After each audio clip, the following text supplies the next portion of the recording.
Good morning everyone. We'll start with class 8 subject social science. We'll start with geography chapter 5, that is mineral and power resources. So in this chapter we'll discuss about mineral sources, classification of mineral, extraction of minerals. So first we understand about minerals. What is minerals? Minerals are the substances that are naturally present in rocks. They have definite chemical properties. A rock in which a particular mineral is found in a large percentage is called the ore of that mineral. Mining is done in place where ores are found. Minerals are unevenly distributed on the earth. They are concentrated in areas of certain types of rocks. Some minerals are found in remote regions such as Antarctica and the Arctic Ocean bed. Minerals are formed in different types of geographical regions under different natural conditions without any human interference. They can be identified on the basis of their physical properties such as color, density, hardness, and chemical properties such as solubility. Next we understand about mineral resources. What is mineral resources? Minerals have been important for human beings since prehistoric times. The different phases of the history of human development have been named after the discovery and use of metal. In the first stage, the early humans made tools and weapons from stones. At this age was called the Stone Age. Copper was the first metal to be discovered and the age came to known as the Copper Age. Then bronze was obtained by mixing copper and tin, and this age came to be known as the Bronze Age. Later iron was discovered and this age came to be known as Iron Age. Today, in the modern time, minerals are the basis of industrial development of any country.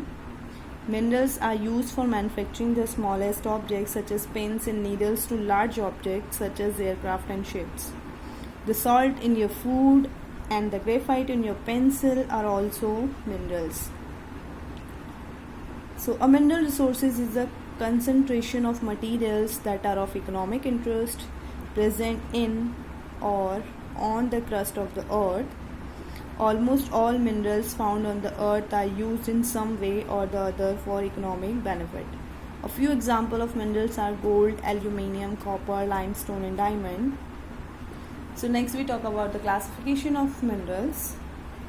On the basis of composition, minerals are broadly classified into two categories. First is, look at this, first is metallic minerals and second is non-metallic minerals. Okay, so first we talk about the metallic minerals. Metallic minerals contain metal in their raw form. They are conductor of heat and electricity. They are hard and have lusters, shiny appearance.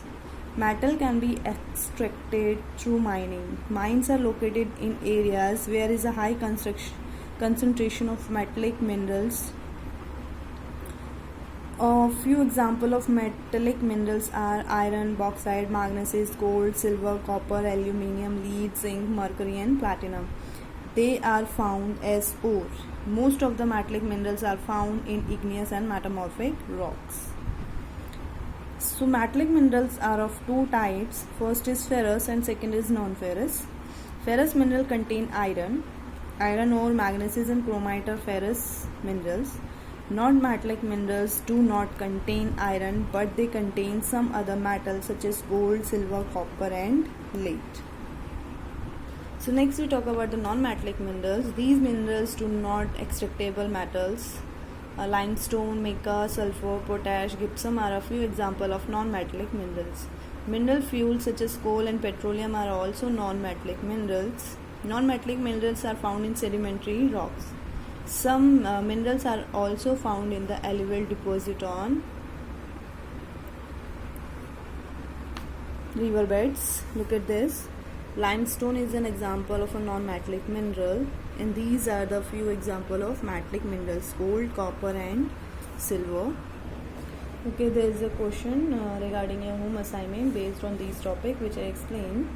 First one is define minerals, and second differentiate between metallic and non-metallic minerals. Thank you.